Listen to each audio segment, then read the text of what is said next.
Halo, jumpa lagi dengan Belanja Saham Beda dengan saya Usman Hidayat. Assalamualaikum warahmatullahi wabarakatuh. Bapak, Ibu, teman-teman sekalian, kami hadir lebih awal ya, sekitar pukul 20 malam hari, dengan pertimbangan memang ini memiliki waktu yang cukup buat saya sendiri menyusun analisa dan output ya. Samping itu, Bapak Ibu sekalian memiliki waktu yang cukup untuk mengamati videonya, bila berkenan ya, hingga besok pagi menjelang berangkat ke kantor atau menjelang bursa buka ya. Jadi mulai hari ini dan seterusnya kami akan hadir sekitar jam 20 malam ya. Semoga ini lebih baik buat Bapak Ibu sekalian. Hari ini kita menyajikan sebuah topik IHSG rebound ya. Jadi tanggal 7 Juli hari ini IHSG ditutup menguat, demikian juga LQ45 dan DI 30 ya. Asing mengoleksi saham blue chip dalam 3 hari beruntun ya. Di tanggal 3, tanggal 4, tanggal 7 Juli. Mudah-mudahan ini sebuah indikasi kuat bangkitnya kembali saham-saham berkapitalisasi besar, saham blue chip atau yang tergolong ke dalam indeks LQ45 ya. Jadi tidak seluruh saham blue chip masuk ke LQ45 ya, karena di samping paling liquid, LQ45 adalah kumpulan saham-saham yang memiliki kinerja fundamental yang lebih baik dibanding yang lainnya. Namun di sisi lain, volatilitas intraday masih tinggi ya. Ini naik turunnya harga open, high, low, close itu masih lebar ya. Jadi ini masih menandakan adanya kecemasan, adanya keraguan bagaimana pasarnya akan bergerak setelah putusan negosiasi tarif resiprokal dengan pemerintahan Amerika ya, dan dengan value ya, dengan nilai transaksi dan frekuensi transaksi yang masih tipis ya, masih rendah. Ya ini disclaimer ya. Kemudian hari ini kita lihat highlightnya adalah indeks domestik rebound hari ini. Kemudian ada berita yield SBN menurun ya, jadi ketika SBN obligasi harganya naik dan itu berarti yieldnya menurun, dan ini dipicu oleh sentimen positif mengalirnya investasi asing ya, net inflow investor asing pada surat berharga negara dan sertifikat rupiah Bank Indonesia ya. Jadi di pasar fixed income telah terjadi net inflow. Demikian juga yang saya baca di pasar ekuitas ya, pasar saham kita secara uh, jumlah saham itu terjadi net inflow dalam 3 hari beruntun ya. Karena ini hanya di pasar reguler ya, jadi saya hanya bisa menyajikan net inflow atau net buy dari segi jumlah saham yang dikoleksi asing atau yang dilepas asing ya. Nah, beberapa berita yang tadi pagi sudah saya sebutkan ya, tambal defisit pemerintah akan menerbitkan SBN ya, dan defisitnya melebar, saatnya negara intervensi di tengah lesunya ekonomi, ini ya yang pernah kami singgung juga beberapa hari yang lalu. Kemudian kantor Sri Mulyani BBI sudah pesapora, artinya menyambut net inflow pada surat berharga negara, sehingga bursa RI yang menangis sendirian, ini bahasanya kantor CNBC ya, media. Jadi saya kutip persis ya.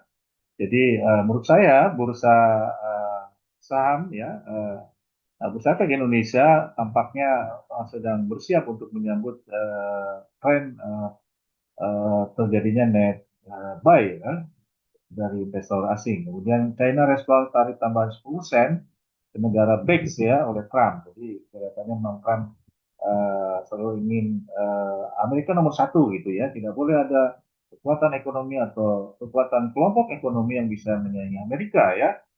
Meskipun Xi Jinping dari China bahwa perang dagang itu tidak akan menghasilkan siapa pemenang, siapa yang kalah. Jadi sama-sama akan menderita kerugian ya, dan menggunakan kesempatan untuk meningkatkan nilai tambah ekonomi. Kemudian market secara umum masih terjadi penurunan volatilitas dan likuiditas, meskipun intraday ada peningkatan volatilitas ya. volatilitas harganya menurun ya dalam bulan terakhir, kemudian alfa terhadap IHSG-nya menurun, demikian juga betanya ya, betanya terjadi penurunan ya, beta LQ45, namun untuk beta D30 terjadi kenaikan karena D30 seperti saya singgung sebelumnya bahwa dia memiliki alfa yang positif yang tinggi 0,24. Korelasinya juga dalam hal ini ada kenaikan untuk LQ45 korelasi terhadap IHSG. Ini ada tanda-tanda bahwa transaksi pasar ini inline antara uh, uh, indeks pasar secara keseluruhan IHSG dengan LQ45 ya. Namun DII justru berkebalikan. Mungkin tampaknya ada indikasi DII sedikit melemah setelah beberapa periode menguat ya. Kemudian momentumnya terjadi memang peningkatan RSI ya, peningkatan RSI. Jadi RSI 10 dibanding RSI 20 positif ya, ini menandakan ada indikasi rebound ya untuk seluruh indeks IHSG, LQ45 dan DI. Kemudian rata-rata nilai transaksinya masih lemah ya, masih masih lebih kecil dari kondisi normal, hanya 6.000 hanya 6 triliun maaf ya, 6.000 billion atau 6 triliun, kemudian LQ45-nya 3,5 triliun dan DI-nya 1,7 triliun ya. Ini berbeda dengan seminggu dan sebulan sebelumnya. Kemudian demikian juga frekuensi terjadi penurunan, volatilitas dari trade value juga ada penurunan. Jadi ini kan antar hari ya, jadi harian gitu ya. Jadi closing price-nya tidak terlalu bervariasi besar ya, volatilitas penutupan dari indeks itu. Demikian juga volatilitas dari trade frekuensi juga ada penurunan. Jadi tampaknya memang masih ada indikasi ada wait and see, wait and worry ya. Tapi juga apa eh, hari ini ada indikasi semakin kuat investor asing masuk dan ada indikasi saham-saham blue chip akan terpicu mengalami kenaikan dalam beberapa hari ke depan ya. Kita lihat sampai hari Rabu tanggal 9 Juli ya. Kemudian ini adalah saham yang mengalami kenaikan tanggal 7 hari kemarin ya. Hariannya meningkat. Saya berangkat dari sini, kemudian bobot kapitalis pasarnya lebih tinggi dari 0,10%, dan seterusnya ya, ini bisa dibaca. Dan yang saya tandai adalah ini liquidity-nya lebih tinggi dari 10 miliar ya dalam transaksi hariannya, kemudian net foreign-nya positif atau net buy ya, net buy. Kemudian juga price to book value-nya saya pagari dari saham-saham yang berisiko telah overvalued ya, sehingga saya tidak mau Bapak Ibu terseret kepada transaksi-transaksi yang dinilai spekulatif ya. Terus kami berikan terakhir adalah agar untuk melakukan profit taking kalau sekiranya itu transaksi harian ya, atau transaksi telah akumulasi beberapa hari, ini harganya, target price, dan kalau terjadi kembalikan arah dari penguatan sebelumnya, maka ini adalah stop loss ya. Jadi semua saham ini secara bisnis atau sektor ada perbankan ada 3, consumer ada 2, industri, infrastruktur, plantation, dan services ya. Nah, secara syariahnya ini ada 4 ya, 4 saham syariah. Kemudian secara kebetulan memang ini 9 saham juga yang mengalami downtrend hari ini, di mana sama-sama berangkat dari daily return hari tanggal 7 Juli yang negatif, kemudian ini lebih longgar ya apa bobotnya, kemudian alfanya dia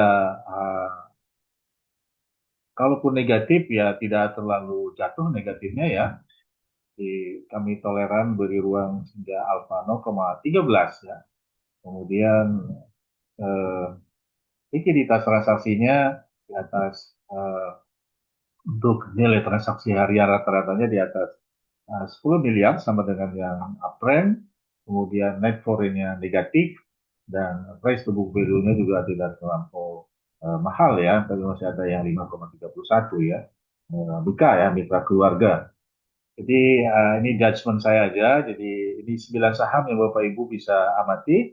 Mungkin diantaranya sudah menjadi portofolio Bapak Ibu ya. Jadi tinggal bagaimana melakukan konfirmasi ya.